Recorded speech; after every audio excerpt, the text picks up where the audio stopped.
Schools have always been teaching us how to be poor, but never how to make money.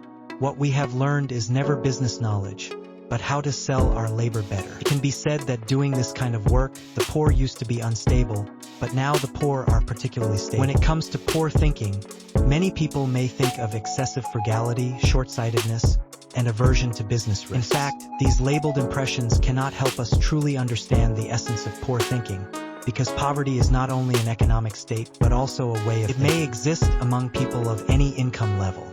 Each of us may fall into these thoughts and think that we have made money, but in fact, the gains do not outweigh the losses. Recently, I sorted out several books I have read about wealth and thinking, and extracted some of them that I think are very useful so that everyone can avoid pits in daily life. I still hope that everyone can like and pay attention. Okay, let's get started directly. First of all, the first kind of thinking is to pursue absolute stability. Nassim Taleb, the author of Anti-Fragile, once said that heroin, carbohydrates, and monthly salary are the three most harmful addictive substances. If monthly salary is an addictive substance, then the monthly salary brought by an absolutely stable job is the most potent addictive substance. Because of sensitivity, I will not say what this absolutely stable job is. Do you know? You can comment. In fact, many countries are very fond of this absolutely stable job. In South Korea, this job is even called a god's profession. First of all, absolute stability has a price. A friend of mine once shared with me that he spent millions studying abroad and only had a monthly salary of $4,000 when he returned home. I calculated that it would take at least 21 years to make the money back. Some people may say that this cannot be calculated because a person's income may continue to grow. I think it's okay. If you are working hard in the business world, this is entirely possible. But the reality is that many families spend a lot of money to train a college student, and then they have to study for a master's degree and a doctorate, and finally send them directly to this absolutely stable job. Then your investment may really not be recovered for decades. In fact, a person with an average family background is not suitable for such an absolutely stable job, because your monthly income is fixed at only so much, and it is difficult for you to create extra income artificially. Moreover, if your family background is average, it is also difficult for you to change your position in this system. It can be said that doing this kind of work used to be poor and unstable, but now it is poor and particularly stable. To put it further, it cannot bring a leap in class for you and your family. Many times we like a high degree of stability because it can bring us a sense of security, but if you think about it carefully, what is the essence behind this sense of security? It is just that we hope that even if we do not make progress every day, we can still have a fixed salary every month even if we work and live passively. We mistakenly think that this kind of stability is good, but in fact it is just indulging our laziness, and the final result is that we lose the ability to adapt to the environment. I saw Yang Tianjin share in the program that when he was 19 years old, his parents prepared 180,000 yuan to prepare for him to study abroad, but after some analysis, he felt that there was no need to follow the trend to go abroad. So he used the money given by his parents to buy a house in Beijing directly, and then 3 years later, he sold the house and made a net profit of 380,000 yuan, and then took out a loan to buy 2 more houses based on this. Many people may say that not every family can leave 180,000 yuan for their children, but what we should learn is his way of thinking. He did not blindly follow the trend. Others went abroad to study, so I also went abroad to study. He chose to analyze the current market environment, adapt to this environment, and seize this wave of money-making opportunities. In the future, many jobs will face the risk of being replaced by artificial intelligence and machines. Maybe the skills you have learned for many years may be eliminated overnight. In such an environment, a person's core competitiveness is not what craft he has mastered or has a stable job, but his ability to adapt to the environment. And if you want to adapt to the environment, the best way is to have more contact with the market. In fact, whether it is a school or an office, it is like an ivory tower, a straight line between 2 points so that we can't see what the outside world is like. You can consider using your spare time to develop side jobs or expand new skills, and get to know more people from different industries.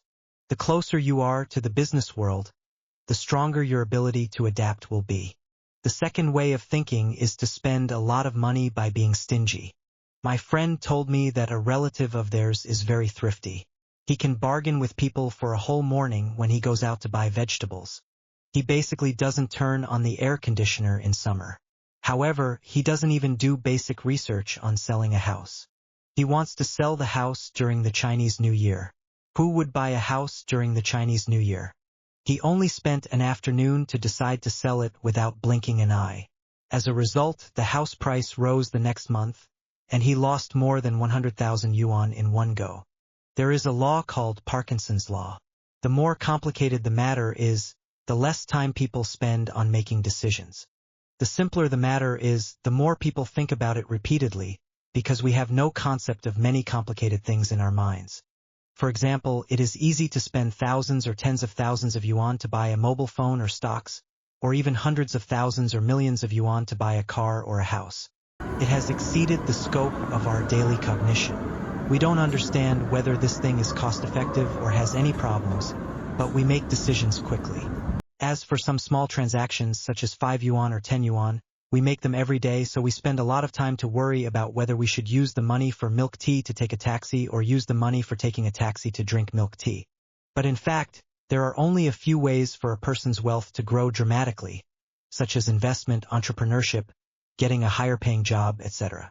There is no way to save money, and many money-saving behaviors are hard but useless reference behaviors. I have a very useful method myself, that is, before making a decision every time, I will think about it. Will I still care about this decision in 3 days? I will not regret it in 3 days. Oh, I spent 10 yuan more on food the day before yesterday. But decisions such as investing, starting a business and buying a house may affect my planning for many years, so I will definitely spend a lot of time to conduct a comprehensive investigation. Another way is to shift your attention from saving money to protecting time and energy. Since June last year, I have officially become a digital nomad, and then my workplace has changed from the original office to my study and various cafes. My friends especially like to complain to me, "Hey, you are too extravagant, always spending more than 30 yuan on coffee." I said, no, I am investing. Many times we think that only money is wealth, but in fact a person's time and energy are wealth, especially when we are young and don't have much money. The only thing we can do is to invest our time and energy in high-value activities.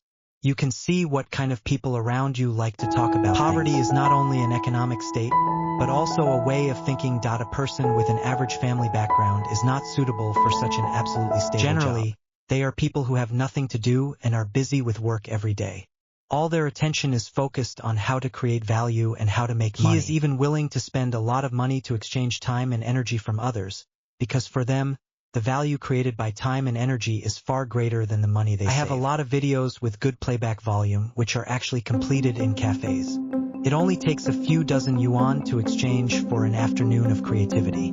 This is a very cost-effective deal. However, because the benefits of protecting time and energy are difficult to quantify in the short term, for example, if you write a manuscript in a cafe for an afternoon, what is the effect? I don't know, but saving money is visible to the naked eye, so we often ignore this point. As long as spending money can effectively protect your time and energy and allow you to engage in higher value activities, it does not mean spending money indiscriminately. For example, the benefits of improving personal image are difficult to quantify in the short term, but in the long run, a good image and mental outlook can bring us more opportunities and possibilities. For example, hairstyle has a great impact on a person's temperament. If you are willing to spend a little money on hair care, the whole person can become more energetic and more temperamental. If you encounter hair loss problems, if you drag it for a long time, it will not only affect your image, but also the cost of later repair will be higher. In particular, hair loss usually has many negative effects on people, including employment, mental obstruction, damaged interpersonal relationships, anxiety and depression, etc. The third way of thinking is stubborn and slow. My old fans should all know that my small goal last year was not to work anymore,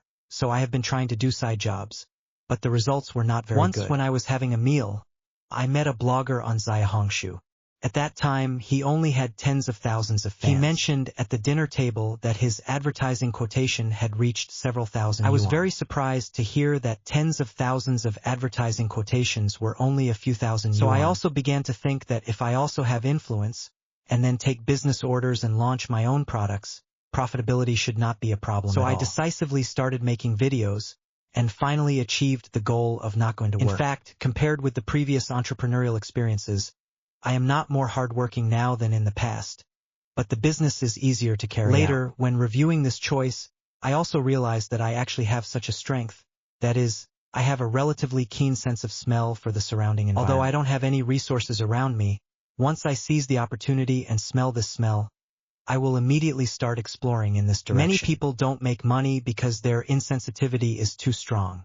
In fact, schools have always been teaching us how to be a poor person, but never teach us how to make money. What we have learned is never business knowledge, but how to better sell our labor.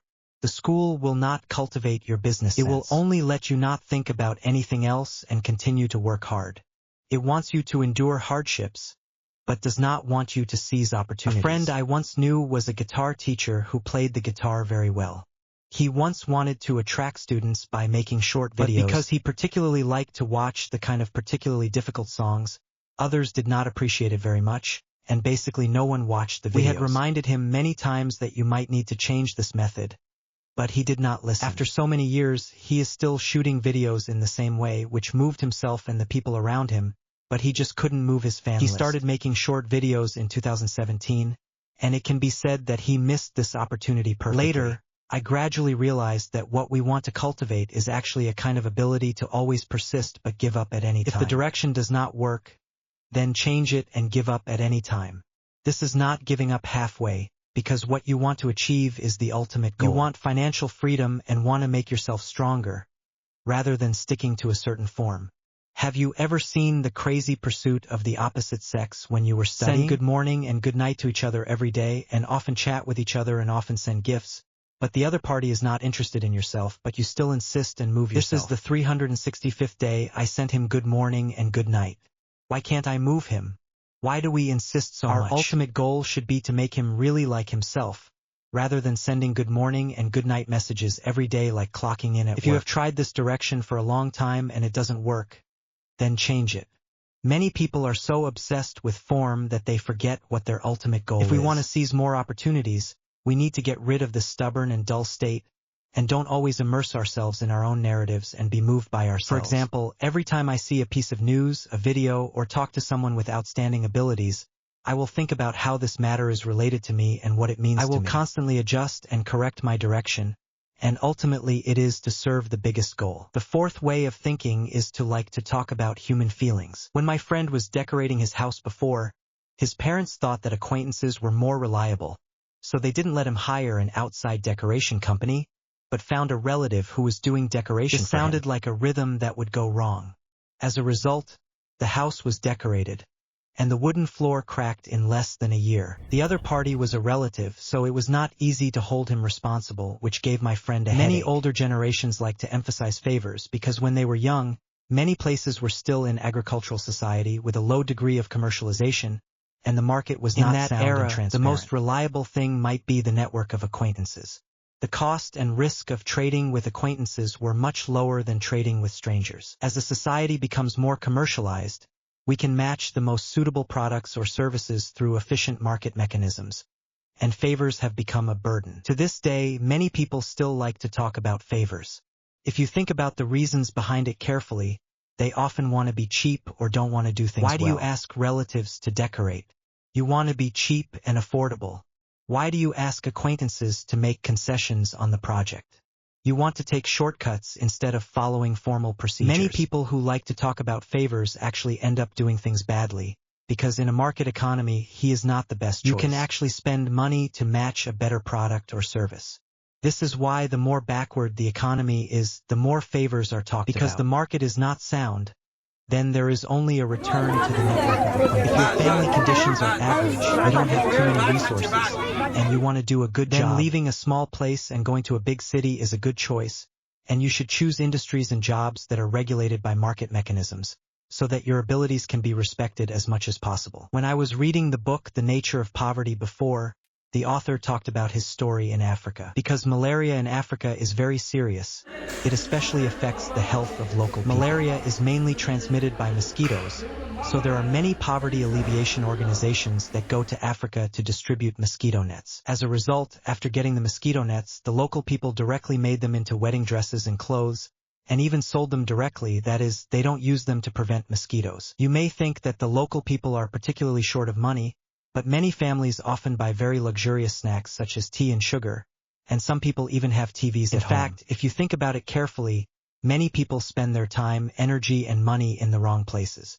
This is actually the essence of poor thinking. Any of us may fall into the thinking of poor people at some point. Today's video also hopes